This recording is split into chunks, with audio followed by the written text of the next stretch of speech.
जय श्री राम दोस्तों, आप सभी का आर के क्लास में अभिनंदन। आज मैं आपके लिए एक हिस्ट्री का टॉपिक लेकर आया हूँ। देखो कि 15 जनवरी को हम भारतीय थल सेना दिवस बनाते हैं, लेकिन क्यों मनाते हैं इसका आंसर अभी मैं आपको देने वाला हूँ। देखो 15 जनवरी को हम सभी भारतीय थल सेना दिवस मनाते हैं क्योंकि इस दिन हमारी जो सेना थी उसकी कमान हमारे फील्ड मार्शल के एम करियप्पा को सौंपी गई थी। ठीक है जी। इसी के उत्सव में हम सभी क्या मनाते हैं, भारतीय थल सेना दिवस मनाते हैं। यहाँ से सिर्फ इस 15 जनवरी से बहुत सारे जीके के क्वेश्चन बनते हैं। देखिए आज मैं उन सारे क्वेश्चनों के लिए आप सभी को बताने जा रहा हूँ। देखो सबसे पहला फर्स्ट जो क्वेश्चन बनता है वो आता है कि 15 किस दिन भारतीय सेना की कमान हमारे फील्ड मार्शल को सौंपी गई थी। तो उसका आंसर है जी 15 जनवरी 1949। 15 जनवरी 1949 को हमारे फील्ड मार्शल के एम करियप्पा को सेना की कमान सौंपी गई थी। किसे सौंपी गई थी? के एम करियप्पा।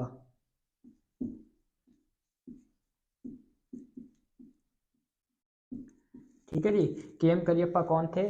हमारी सेना के फील्ड मार्शल थे। फील्ड मार्शल कौन होता है? सबसे ऊंचा पद होता है, सर्वोच्चतम पद होता है भारतीय सेना का। कौन होता है जी? फील्ड मार्शल होता है, जो कि कौन थे उस टाइम? के एम करियप्पा थे। ठीक है। किसने सौंपी थी? देखिए सौंपी थी फ्रांसीसी ब्रूचर। फ्रांस के जो फील्ड मार्शल थे, जनरल थे, उन्होंने सौंपी थी जी, जिसका नाम था ब्रूचर। ब्रूचर ने किसे सौंपी थी? के एम करियप्पा को सौंपी थी। क्या? सेना की कमान। ठीक है जी। अच्छा, एक क्वेश्चन ये भी आ जाता है कि अंतिम अंतिम जनरल कौन थे, विदेशी जनरल कौन थे? तो वो कौन थे जी? ब्रूचर, जो हमारे भारत के थे। ठीक है। किस दिन सौंपी, ये सब मैंने आप सभी को बता दिया है। इस तरीके से कई क्वेश्चन आते हैं।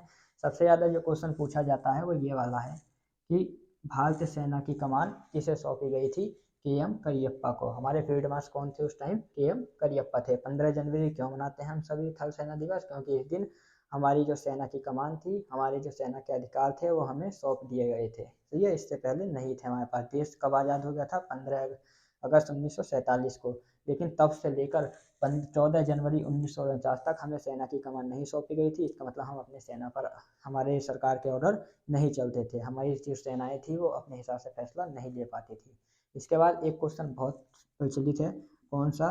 कि जो जातियों में जो इस समय बटा पड़ा है, जैसे कि राजपूत रेजिमेंट है, इसके बाद तुम्हारा जाट रेजिमेंट है, और डोगरा रेजिमेंट, सिख रेजिमेंट, ये जो सारी के सारे रेजिमेंट हैं, इनका क्या सिस्टम है?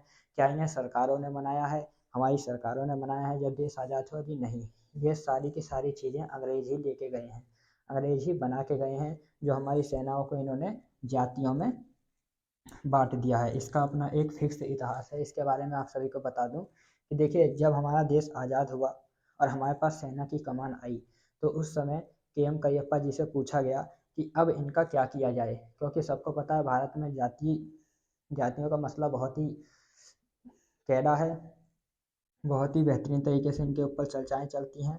इन्हीं से ही चुनाव जीते जा सकते हैं, इन्हीं से ही चुनाव हार जाती है सरकारें। ठीक है। तो के एम करियप्पा से जब पूछा गया तो के एम करियप्पा बहुत ही ऊंचे लेवल के व्यक्ति थे, हाई लेवल, बहुत ही सक्षम व्यक्ति थे। उन्हें पता था कि देश की जो इस समय हालात है वो बहुत ही नाजुक थी। और सच में इस समय जो देश की हालात थी वो बहुत ही नाजुक थी। हमारे पास खाने के लिए रोटी और पहनने के लिए कपड़े नहीं हुआ करते थे। तो उस समय उन्होंने कहा कि सेना जैसे चल रही है अभी वैसे की वैसी चलने दीजिए, इसमें कोई बदलाव ना किया जाए। तो इसीलिए इसमें कोई बदलाव नहीं किया गया।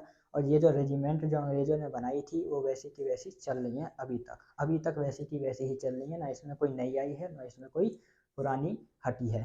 ठीक है। तो कई लोग लड़ रहे हैं इस समय, हर जाति अपनी अपनी रेजिमेंट बनवाना चाहती है। भारत में इतनी जाति हैं जिनकी गिनती भी बहुत ही मुश्किल है। इतनी सारी जातियां हैं भारत में, तो उनके लिए लड़ने भिड़ने का काम छोड़ दो। अगर आपने बलिदान दिया है, आपके किसी जाति विशेष ने बलिदान दिया है, तो उनका पूरा सम्मान पूरा देश करता है। कोई इसमें दो भेदभाव नहीं है। ठीक है। तो ये आज की पूरी क्लास है जीके की। इसके बाद आपको सभी आगे क्लास लगातार मिलती रहेंगी। सारे जो दिवस और जयंतियाँ हैं, इन सारी चीज़ों को मैं आप सभी को बताता रहूँगा। जैसे